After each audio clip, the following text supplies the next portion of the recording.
пайҳоямонро кашида аз болои дарёча гузашта ба шаршараи мағмуруд бирасем.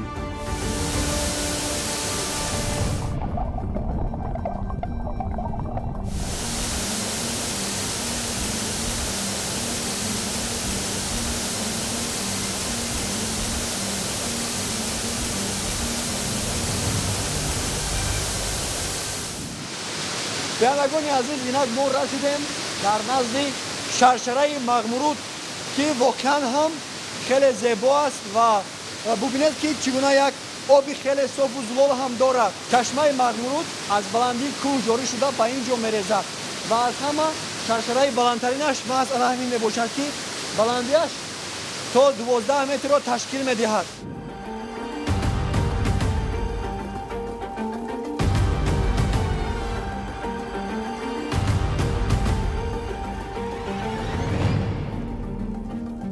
таври сокинон мегӯянд, шаршараи мағмуруд чашма аст ва ҳамин қадар оби зиёд аз дили кӯҳ сарчашма мегирад.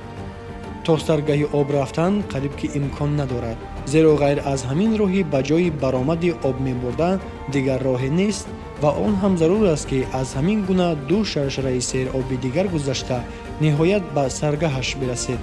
Бо дрон аз боло навор гирифтем, аммо манбаи об як тараф. шаршараи худамон дар он бузаро ҳам ёфта натавонистем. аз боло ин ҷо ҳеҷ гуна шаршарае наменамояд ва гӯё табиат бо талоши зиёд миёни кӯҳҳои сангину анбӯҳи дарахтон ин гӯшаи дилфиребу нотакрорашро аз чашмҳо ниҳон доштан хостааст.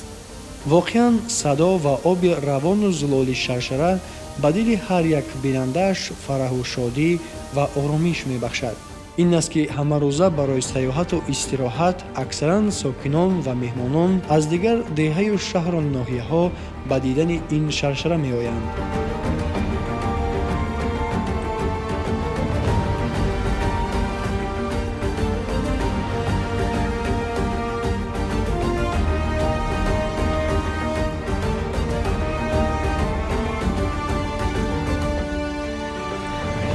имрӯз мо تصمیم گرفتیم همراهی همکاران و هم صفانمون با جماعت دهاتی راحتی دهه مغمورود برای تماشا آمده از همین شرشره زیبای دهه مغمورود لذت بریم و از زیبایی های این دیار بهره گیریم. در حقیقت هم امروز ما خیلی از همین منظره زیبای این دیار از شرشره که در همین دهه قرار گرفته است لذتی خاصه برده توصیه میدیم که همه شخصایی که خواهش سیر سیاحت دارند، خواهش تماشای زیبایی های دیار تاجیکستان عزیزمون را دارند، آماده از این دهه از همین زیبایی ها بهره برند. در حقیقت هم تاجیکستان عزیز ما بسیار منظره های زیبا دارد، بسیار جای های سیاحی تماشاباب دارد و ما شهروندان و ما باید کوشش کنیم که همین زیبایی ها از همین زیبایی ها لذت های خاصه بریم و همین زیبایی ها را به مردم بیرون از کشور، به مردم خارجه ما پیشنهاد نماییم و توصیه دهیم.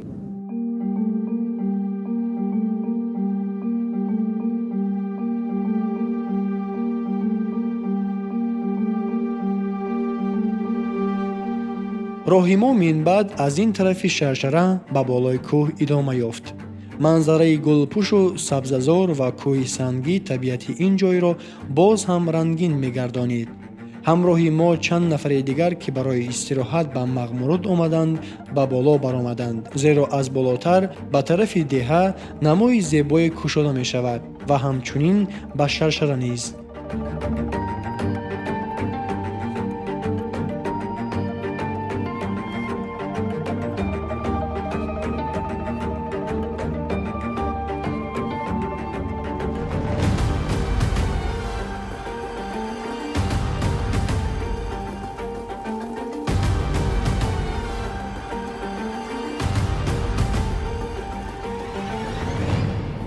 ҳамин тавр мо бо пайроҳаи кӯҳӣ ба болои кӯҳи мағмуруд роҳ пеш гирифтем.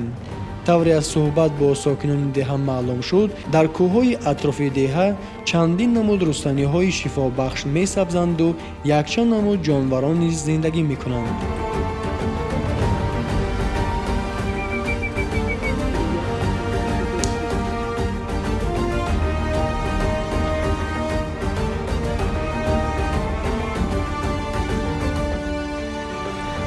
در حدود همین موضع مغمورود علفایی که گیاهی هستن میسبزن من چکری سوقلا من می گیاهایی که توبت کننده با مانندی همین علفهای زرگلک بوی مدرون بعد این علف حجبردار هسته درجه اسپندها هستن اسپندهای بهترین غیر از این با دیگر گیاه هستن که اینا را با طبیبا میدونن میبرن برای دارو تیار کنی میبرن. در این موضع هست که حیوانای درنده این خرسا گرگ هست زمستان تویسونه خرسا هستن میگردن صغیر هست.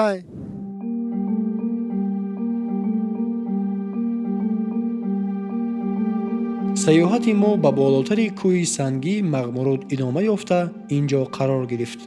واقعا هم از اینجا بهترین نما به منظره های دیه و طبیعت دورترین اطراف نمایان می شود. با گفته ساکنان اگر به بالای این کوه برایم پس به آسانی می توان شهر دوشنبه، دره سیمیگنج شهر وحدت و ناحیه ورزاب را تماشا کرد.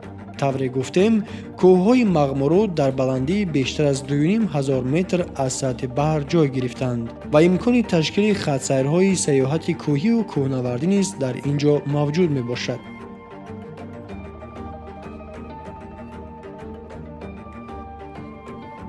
امروز که ما به همین منطقه سیاحی برای تماشا آمدیم، اینجا منظره بهت زیبا برای من مثلا خیلی خوب شد و برای سلامتی خیلی بهتر میشه. برای گشت گذار کردن در هوای تازه در منطقه کوهی و دیدن همین چشمهایی که از قعر سنگ ها جاری میشن خیلی خوب و بهترین میشه و در نگاه کردن همین چشمه انسان را خیلی آرام میکند.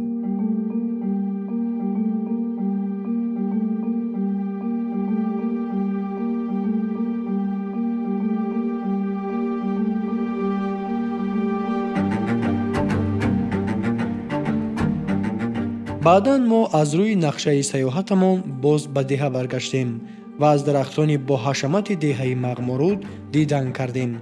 چنارهای مغمورود نیز تا جای معروف هستند، زیرا تاریخ آنها را تا به 1000 سال ارزیابی می‌کنند. اطراف این چنارها روایت‌ها نیز خیلی زیادند و آنها از نسل به نسل گذشته تا به زمان ما رسیدند. گفته می شود که زمان زیر این چنارها اهل علم و ادب و صنعتکاران شناخته محفل شعر و سخن و بزم و طرب برپا می کردند. موی سفیدان دیه باشد یاد خاطرات بچگی کرده می گفتند که در خردسالی زیر ریشه این چنارها درس می خواندند و اولین مکتب دیه نیز محض زیر همین چنارها بوده است. حالا باشد آن کاواکی ریشه ها را با خاک و سنگ محکم کردند. زیر این چنارها دوام روزهای گرم تابستان نیز خیلی سلقین و جای استراحت باب است. جالبیت دیگری این چنارها بازاران است که از زیر ریشه هایشان چشمه جاری است. اینجا حوض را هم ساختند که مدام از پایینش آب جاری است، اما از کجا آمدنش به حوض معلوم نیست.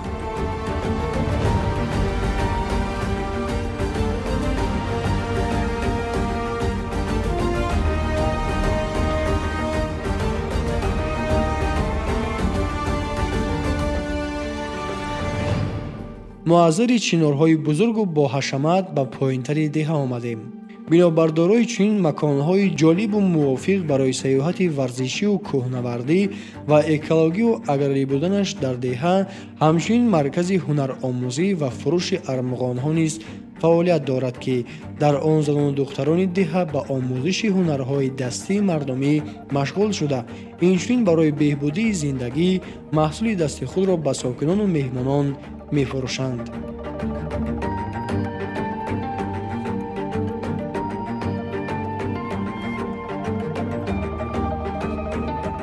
دیه ما دیه منطقه سیاحی به شمار می رود.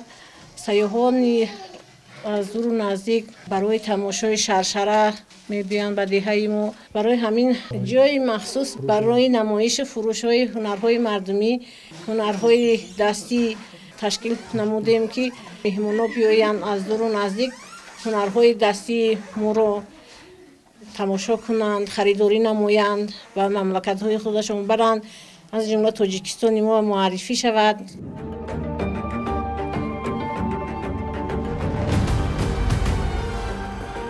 воқеан ҳам ҳар як сайёҳе ки ба деҳаи мағмурут меояду ба сайёҳати варзишию кӯҳнавардӣ машғул мешавад, пас бешубҳа мафтуни зебоиҳои табиати он шуда бо як ҷаҳон таъссурот ва хотироти рангин бармегардад. тоҷикистон диёри манзараҳои нотакрору афсонавиест ки месазад ки дар баробари меҳмонону сайёҳони хориҷӣ инчунин сокинону шаҳрвандон низ аз онҳо бо камоли ифтихор дидан кунанд ва ба меҳмонони хориҷӣ тарғиб намоянд ки тоҷикистон диёри мардуми ҳунарманду тамаддунофар, диҳаҳои кӯҳманзар бо таърихи ғанию табиати бой ва шаршараҳои софу зулол мебошад.